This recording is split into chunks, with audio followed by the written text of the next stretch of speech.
Gopi సనతనపై case. ఇక మనదే నూజివీడులో క్రైస్తవ ఉన్మాద దాడి. ఇక ఇది జేబీఎం టీవీ మనం పెట్టిందే. ఎప్పుడు పెట్టినా మనం పెట్టిన తర్వాత మనం విన్న వీడియో చేసేలో ఇది జేబీఎం టీవీ లెటర్ ప్యాడ్. వాళ్ళ దాంట్లో వీడియోలు ఉన్నాయా?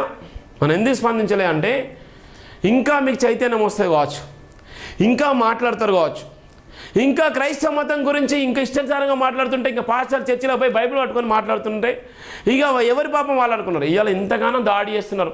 వీళ్ళ మీద ఇంతగానో దాడి చేస్తే జేబీఎం టీవీ తీసుకున్నటువంటి స్టాండ్, జేబీఎం టీవీ తీసుకున్న స్టాండు ఇవాళ ఉన్నటువంటి నేపథ్యంలో ఇవాళ వీళ్ళు ఒక వీడియోని కూడా చేసారు. మనదే లెటర్ ప్యాడ్, మనదే లెటర్ ప్యాడ్. నేను పెట్టినటువంటి కేసులో కనీసం ఇప్పటి వరకు కూడా ఇమ్మీడియట్లీ ఎఫ్ఐఆర్ చేయించారైంది. పెద్ద పెద్ద వాళ్ళు కాల్ చేసినప్పుడు కూడా ఎక్కడ కూడా రాజీ పడేటువంటి ప్రసక్తి లేదు. ఇప్పటి కూడా ఎస్కేప్ అయి తిరుగుతున్నటువంటి సందర్భాలే. ఇప్పటికీ నాకు అనేకమైన ఫేక్ కాల్స్. మరి క్రైస్తవులారా ఎక్కడ వేయాలి మీరు? క్రైస్తవ మతం నమ్ముకున్నటువంటి మేధావులారా ఎక్కడ వేయాలి మీరు? ఇవాళ చర్చిలోకి పోయి ఇలా ప్రేయర్ చేసేటువంటి వ్యక్తులారా ఎవరి కోసం మీరు చర్చికి పోతున్నారు? ఏ మతం కోసం మాట్లాడే వ్యక్తుల గురించి పోతున్నారు? ఏ మతం గురించి మీరు పోయి చర్చిలో ఉండి ఇలా ప్రేయర్ చేసి ఇలా దేవుడు కాపాడుతారని చెప్పేటువంటి మీరు మీ కోసం కొట్లాడేటువంటి నిలబడ్డటువంటి జేబీఎం చైర్మన్ ఇలా కేసు పెట్టడంతో ఇవన్నీ కూడా చేయడం జరిగింది. ఇవన్నీ చూడండి, ఒక్కొక్కటి ఏమేమి కామెంట్. గోపి అన్న ఫ్యాన్స్ ఇక్కడ గోపి సనతన జోలికి వస్తే ఊరుకునేదే లేదు. ఏసుకి మేకు, శివశక్తికి లైక్ కొట్టండి. హిందువుల పవర్ చూపించాల్సిన అవసరం ఉంది. జయ శ్రీరామ్. క్రిస్టియన్ ముస్లిం పోలీసు వారి మతం కోసం ఏదైనా చేయడానికి ప్రయత్నిస్తున్నారు, కానీ హిందూ పోలీసులు పట్టించుకోవడం లేదట. ఎట్లా కొడుతున్నారండి మనుషుల యూజ్లెస్ ఫెలోస్. ఇవన్నీ కూడా ఒక ప్రధానమైనవి. ఇంకా మా జిల్లాలో పెద్దపల్లి తెలంగాణ ఇవన్నీ తెలియదు అన్న, దయచేసి పెద్దపల్లి జిల్లాలో మీటింగ్ పెట్టగలని మనవి. గొర్రెలు ఏం పీకలేరు మీకు, మేము ఉన్నామన్నా. మన హిందువులు ఇంకాను మేల్కోవాలి. తురుకాలు గొర్రెలు ఒకటే, పోలీస్ కుక్కలు కూడా వారికి పనిచేస్తున్నారు, సోకళ్ళు ప్రభుత్వాలు వారికే పనిచేస్తున్నారు. దయచేసి హిందూ ఒక తవ్వాలి. బీజేపీ పార్టీ ఉంటే మనకు మంచి జరుగుతుంది. బీజేపీని గెలిపించండి. వాళ్ళ ఎజెండాలు చూడండి. సనాతన ధర్మ గోపిక టచ్ చేస్తే ఆంధ్రప్రదేశ్లో విందులు టచ్ చేసినట్టే. జై శ్రీరామ్, జై సనాతన ధర్మ గోపి. అవును, హిందువులను ఐక్యం కావాలి. ఒక్కడన్నా దీన్ని కామెంట్ చేసిందా? ఎవడన్నా? చూడు వాళ్ళు ఎట్లుందో, ఎంత యూనిట్గా ఉందో, ఏ విధంగా నడుస్తుందో.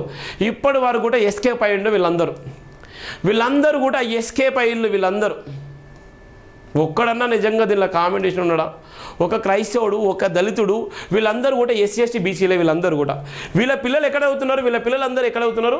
ఇవాళ ఉన్నటువంటి ఈ మెయిన్ స్ట్రీమ్ ఎవరైతే హిందూ ధర్మాన్ని మోసేటువంటి వాళ్ళ పిల్లలు ఎక్కడ అవుతున్నారో వాళ్ళు ప్రపంచ దేశాల క్రైస్తవ మతంలో ఉన్నటువంటి స్కూళ్ళలో చదువుతున్నారు, కాలేజీలో చదువుతున్నారు, యూనివర్సిటీలో చదువుతున్నారు. ఇవాళ బీపును కూడా అత్యధికంగా కూడా అది ఎగుమతి చేసేది ఎవరంటే మళ్ళా హిందూ మతం నమ్ముకున్నటువంటి వ్యక్తులే. ఇంకా వీళ్ళు ఇష్టానుసారంగా ఒక్క కామెంట్ అయినా చూసారా ఎంత దారుణంగా ఉందో? ఇది మరి ఇంత దారుణంగా ఉన్నటువంటి నేపథ్యంలో ఇంకా భయపడి బతుకుతూ ఎవడి కోసమైతే నిలబడుతున్నారో, ఎవడి కోసమైతే అండగా నిలబడలేనటువంటి దౌర్భాగ్య పరిస్థితిలో మీరు ఉన్నటువంటి నేపథ్యం. ఆయన ఇష్టానుసారంగా మాట్లాడతాడు, ఇష్టానుసారంగా చేసుకుంటాడు, ఇష్టానుసారంగా మాట్లాడి ఇష్టానుసారంగా చేసుకునే క్రమంలో మీరు ఏం చేయలేకపోతారు.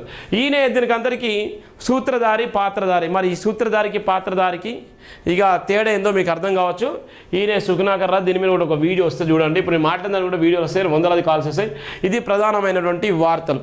ఇప్పటికైనా క్రైస్తవ సోదరులారా, ఎస్సీ ఎస్టీ బీసీ మైనారిటీల మనువాదం పేరు ప్రమాదంగా ఉంది. మనువాదం చాలా ప్రమాదంగా ఉంది. మీకు ఇచ్చేటువంటి డబ్బులు అవి మీరు కట్టేటువంటి ట్యాక్స్. వాడు అగ్రవర్ణ పార్టీలకు సంబంధించిన వ్యక్తులు వాని చైర్లో మిమ్మల్ని కూర్చోబెట్టరు. వాడి చైరును మీకు ఇవ్వరు. రాసి పెట్టుకోండి. నీ జీవితాంతం బతికినంత కాలం మన కింద బానిసలా బతకాలి. వీలైతే గొప్పగా పదవులు సంపాదించుకుంటారు కావచ్చు, 4 కార్లు వస్తాయి కావచ్చు, 4 బంగ్లాలు వస్తాయి కావచ్చు, నీకు నచ్చిన విధంగా బతకవు కావచ్చు, కానీ జాతి ఎప్పటికీ అలానే బతుకుతుంది. నిన్ను దగ్గర చేసుకొని జాతిని అణచివేసి కుట్ర కుతంత్రాలు చేసేటువంటి దౌర్భాగ్య పరిస్థితులు నేటికి కలదు. బాబాసాహెబ్ అంబేద్కర్ గారిని అలానే చేస్తే బాబాసాహెబ్ అంబేద్కర్ గారు ఎక్కడ ఏ పార్టీకి ఎవరికి తల దించుకోలేదు.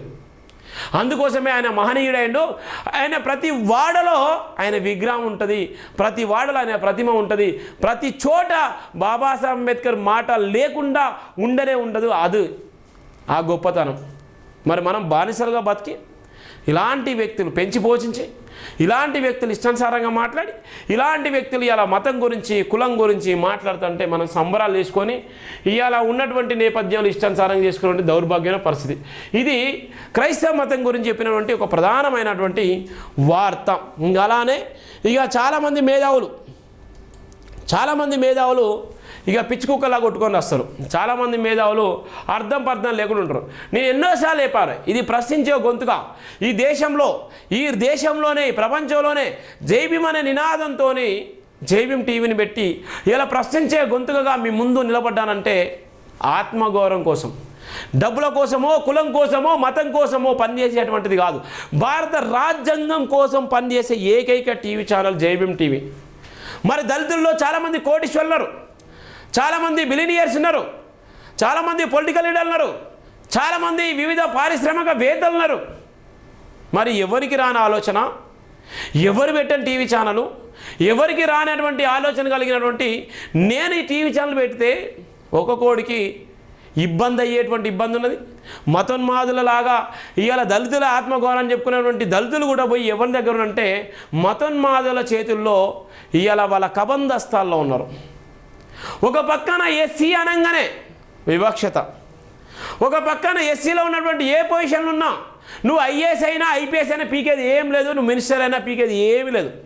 నీ పైన ఎప్పటికీ వివక్షతనే గుర్తుపెట్టుకో. నువ్వు సీఎం అయినా పిఎం అయినా రాష్ట్రపతికే తప్పలేదు వివక్షత. రాష్ట్రపతి అంతా జీవితం ఇది కాదు, రాష్ట్రపతికే తప్పలేదు వివక్షత.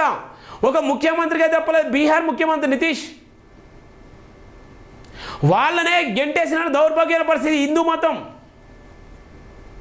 మరి అలాంటి సందర్భంలో ఇంకా నీ తోపు తురుము అంటే ఎప్పుడు నువ్వు తోపు తురుము?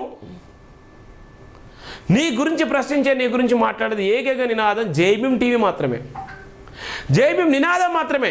మరి ఆదరిస్తున్నావా అభిమానిస్తున్నా అంటే ఏముండదు. వాళ్ళు ఎంతసేపు ఉన్నా మొత్తుకుంటారు పోతారు అంతే. వాళ్ళు ఏదైనా మొత్తుకుంటారు, ఏదైనా వాళ్ళు కొట్లాడతారు, మనం చూస్తాం, మన ఆనందం ఉన్నాం. మనం ఎక్కడో అమెరికాలో ఉన్నాం, మనం ఎక్కడో లండన్లో, దుబాయ్లో ఉన్నాం, మస్కట్లో ఉన్నాం, మనం ఈ తెలుగు రాష్ట్రాల్లో ఎక్కడో ఉన్నాం, మనకి ఏ సంబంధం లేదు, మనం పట్టి పట్టినట్టు ఉండాలి, మనకెందుకు అది మీ ఆ బురద మీదేసుకోవడం అనుకుంటారు.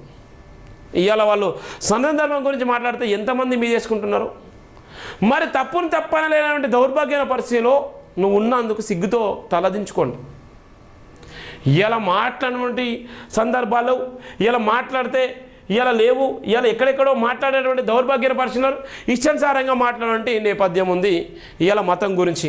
అది మీకు ఎందుకు చెప్పినంటే ఆయన గురించి ఎంత ఇబ్బందులకు గురి చేస్తున్నారో చెప్పిన నేపథ్యం. ఇప్పటికి కూడా వందలాది వీడియోలు ఇలా తయారు చేసే క్రమంలో ఒక్క పాస్టర్, ఒక్క చర్చికి పోయేవాడు, ఒక్క మతాన్ని నమ్ముకున్నాడు, కానీ ఒక ఎస్సీ బీసీ అయినటువంటి ఒక్కడు కూడా స్పందించినటువంటి దౌర్భాగ్య పరిస్థితులు సిగ్గుతో తరలించుకోండి.